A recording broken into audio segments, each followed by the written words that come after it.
Hey, good evening, or should I say early good morning, ladies and gentlemen, depending on where you are. It is about 2:31 a.m. Monday, April 4th now. The day basically we are essentially about 8 hours or 7.5 hours removed from Wrestlemania. And depending on where you are, like I said, it's 2:31 in the morning Pacific time, 11:31 p.m. Hawaii time, Honolulu time, 3:31 Mountain, 4:31 Central, 5:31 a.m. Eastern, and 6:31 New Zealand time. But wherever you are, I'm pretty sure a lot of you have had your disagreements, have had your feelings, or spoken how you feel on WrestleMania this year. I already gave my review. I've already posted my live reactions. And, well, ladies and gentlemen, there was, like I said, I'm going to be posting a video version of this. It's called the pros and negatives, the pros and cons, I should say, or as it's going to be called, as the video itself is going to be called, the ups and downs of WrestleMania. But let's talk about some of the pros and cons that a lot of people have been talking about in the past 8.5, 7, almost 8 hours of since WrestleMania went off the air. Let's talk about some of the pros and cons, ladies and gentlemen. Now, some of these pros and cons I will give my reason for, but because I'll be honest, some of them caught me by surprise, and honestly, none of them were really necessary to begin with. For example, excuse me. For example, we kick off WrestleMania officially with The Rock. Okay. We do, okay. First of all, they do America the Beautiful by Carrie Wilson. Or Carrie Hilson, or whatever her name is. She does a decent job. Very, very good job. Decent, I should say. Very, very decent job. Then, they introduce The Rock like it's Saturday Night Live. I'm serious, folks. They do an introduction almost similar to Saturday Night Live. The Rock, of course, does a near 11-minute promo. Now, I mentioned in my review, in my reactions, that this promo is possibly the reason why we did not, and I even mentioned this in my ups and downs of WrestleMania video, and I'll mention it here, and everybody's even talked about this. The cons about the Rock promo that began WrestleMania, the cons of it were the fact that it ate up 11 minutes of time, and basically it ate up the time that was necessary for the U.S. Championship match. I'm not lying, folks. In fact, here's the cons of Rock. I mean, I'm a Rock fan. There's no doubt about it. I'm not going to lie about that. I'm a fan of The Rock. I like the guy. I like the character. I like who he is. I've seen his movies. They're good. So most of them are good. Some are not so good. But anyway, the thing about The Rock, ladies and gentlemen, in his promos, is WWE's making one mistake with him. They're allowing him to do it unscripted. You see, there's some pros, if you will, some positives when it comes to scripted stuff. When you get a script and you have to follow it in some ways, or at least if you're able to ad-lib, the pros about scripting and ad-lib is they tell you that you have a certain amount of time. With The Rock, they're not doing that. They're allowing him to talk as long as he wants. Now, I know it doesn't help that fans in the Georgia Dome were constantly cheering him, not allowing him to speak. I mean, I understand that. I can respect that. I'd probably be doing the same thing. But ladies and gentlemen, the truth is, the cons out of this is they did not give him a time frame. They did not say, Rock, you got 5 minutes. Go out. When you get to the ring, you got, okay, it's like it's like they didn't tell him, okay, Rock, when you go down to that ring, just go down, don't stand or anything, just stand for about maybe a few seconds, then go down to the ring, do maybe a 4 to 5 minute promo, and then be done.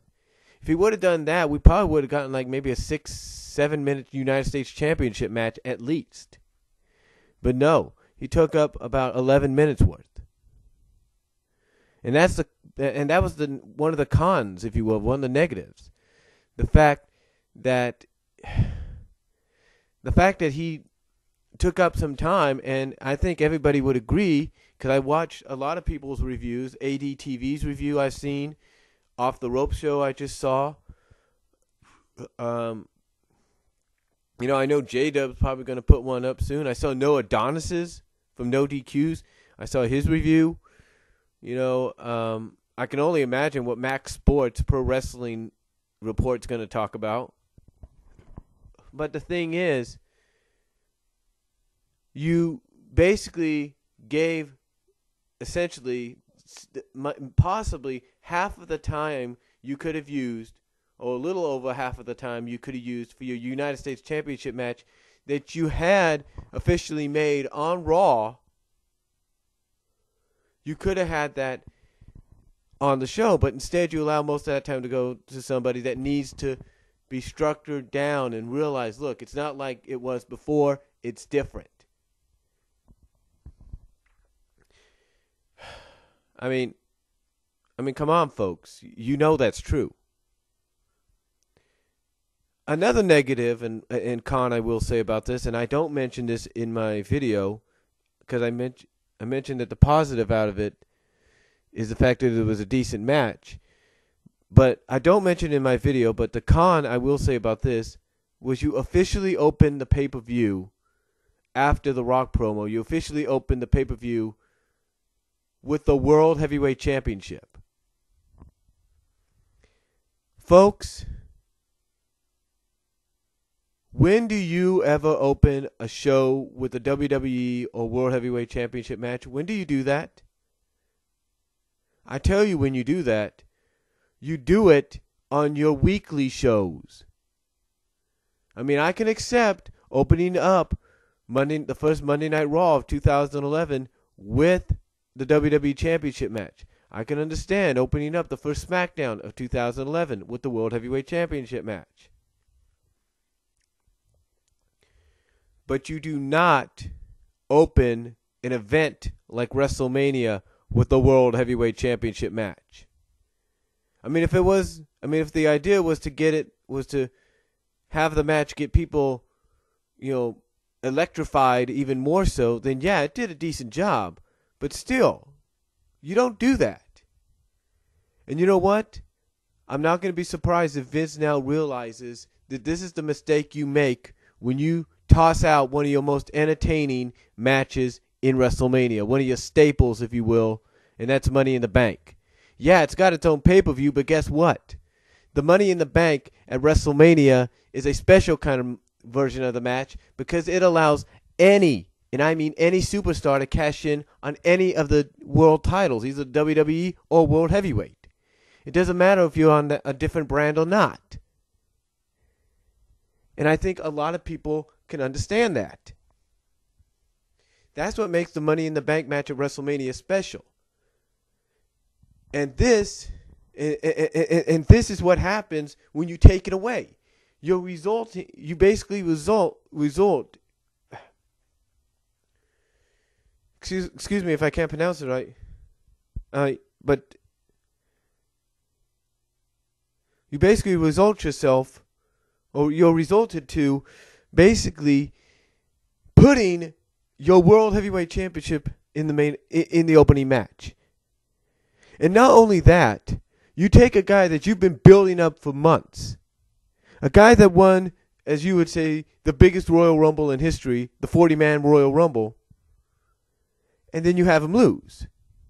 Now, as I said in my reviews and my reactions, I can understand that happening because, as we all know, anytime a heel or a bad guy wins the Royal Rumble, he always loses at WrestleMania. It's true. As much as we'd like to say, oh, this guy won, that guy won, they always lose. That's the whole thing. That's the whole thing. They always lose. Well, majority of the time they do anyway. I mean, the only exceptions so far that I know have been Yokozuna in 93. And that's about it. That's about it that I know of. Well, Stone Cold Steve Austin as well in 2001, but that's when he went from a face into a heel in the match, when it was revealed that he aligned himself with Vince McMahon. That's one time. All the other times, ladies and gentlemen, a babyface is won, which is true. I think we know that. A babyface has won. It's obvious. Take a look. Okay, let's take a look. Yokozuna and Austin are the only heels that won the Royal Rumble that have won at WrestleMania. Okay? All the others out there, all the other winners, have been baby faces, and they've usually won. You get what I'm saying, folks? You get what I'm getting at? You see, the thing is, you basically took the momentum that you gave somebody like Alberto Del Rio, and despite that he was a villain, a heel, and possibly you knew, if you were a fan like I have, and you kind of looked at history itself, you kind of knew that he wasn't going to really win, even though he won the Royal Rumble. I mean, even with that, you have him open WrestleMania in a match to where it's supposed to be one of the headliners. You have him headline WrestleMania by opening it up.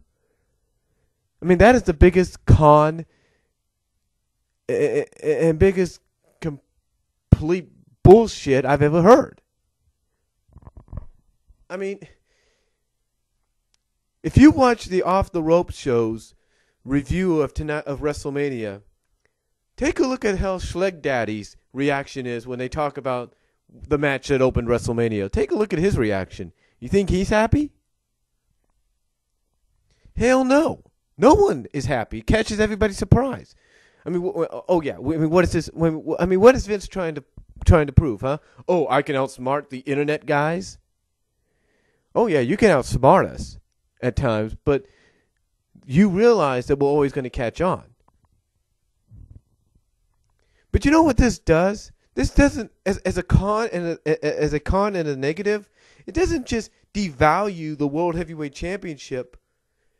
It devalues the Royal Rumble.